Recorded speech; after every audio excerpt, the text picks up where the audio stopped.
Okay, Glenn, so you are my first candidate. Glenn, by the way, you look terrific today, I have to tell you. Thank you. Okay, so Glenn, I have your resume here. I like it. I mean, you certainly have a lot of accomplishments, no question about it. I read it 3 times. That's the reason you are in my office today.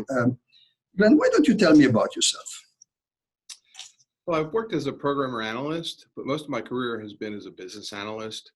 And in that capacity, I've been designing either new systems or enhancing existing systems, enhancing existing systems and building relationships with the end users and stakeholders and gathering functional requirements from them, and then writing specifications and user stories for the developers.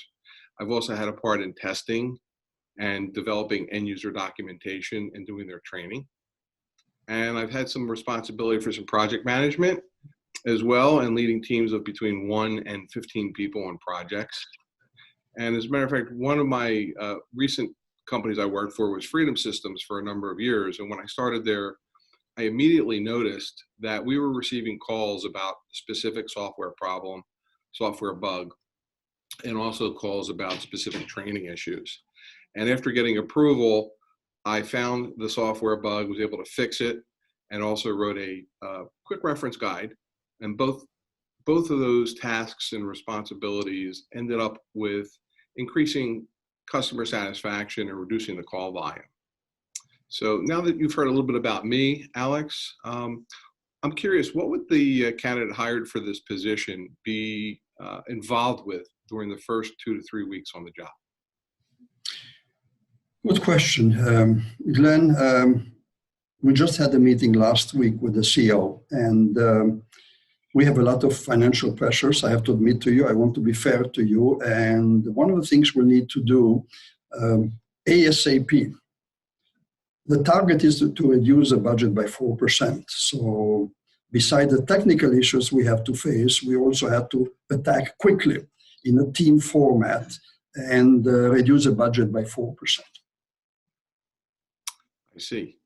It's interesting that you talk about that, because I've been involved in a number of different projects that have helped reduce costs for companies.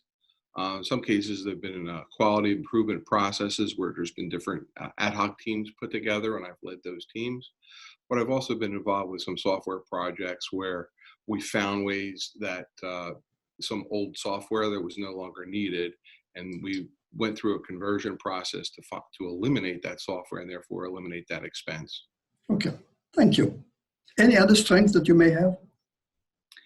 I think conflict resolution is also one of my strong points, because conflict and de-escalation of a conflict is an essence of many business processes and relationships. Good, thank you. Could you tell me, why are you interested in this position? Well, Alex, I just wanted to say first, thank you very much for asking me to come back today. I'm very excited about this organization. You know, one of the things that drives me is working at organizations and partnering with people who really want to make a meaningful contribution to our society. And your company is doing just that. I read your annual report. I saw the chairman's message and really see that you're moving ahead in really interesting ways. And I'm interested, when I saw the opening, I thought this would be a great opportunity for me to be able to use my skills, including communications and bringing strong partnerships together. Also, that I'm detail oriented and that I really am trying to move the needle on things and bring more people together to create change. And it seems like this position is looking to do just that. I'd be happy to talk to you more about what skills that I can bring, but I have a question for you, if I can ask it now. How did the position come about? I would love to answer all kind of questions.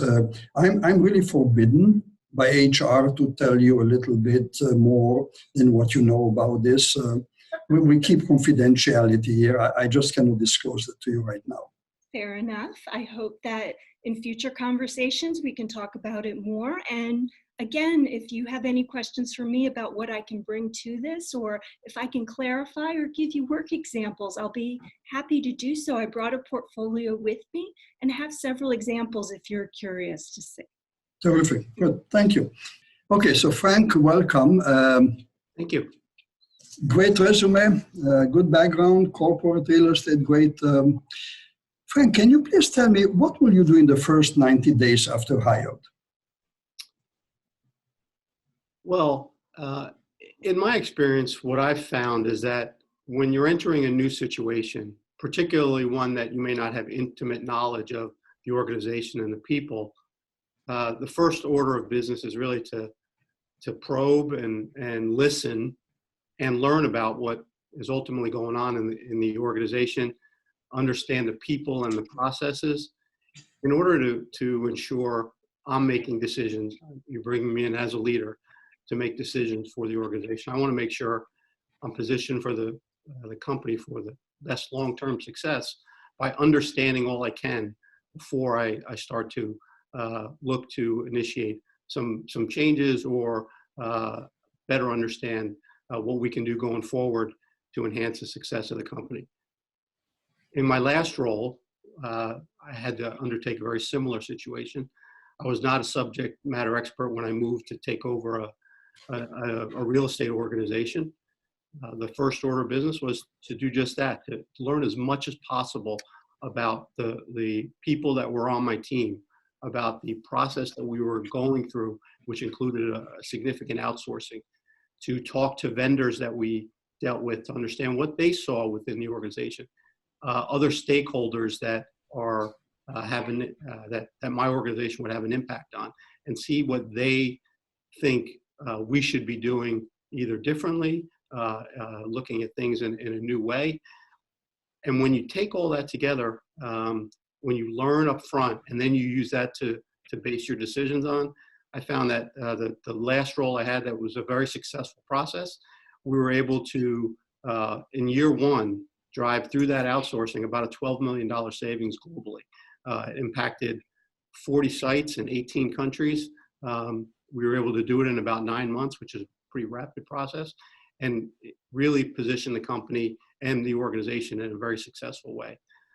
Of course, if there are specific priorities that we need to focus on in the first 90 days, I would also make sure we're focused on those in addition to the learning process. But I want to make sure we're sustained for the long term. Are there any specific challenges that you see that really need to be addressed in the first 90 days? Yeah, we can talk about this subsequently. Yeah, that's good. Thank you.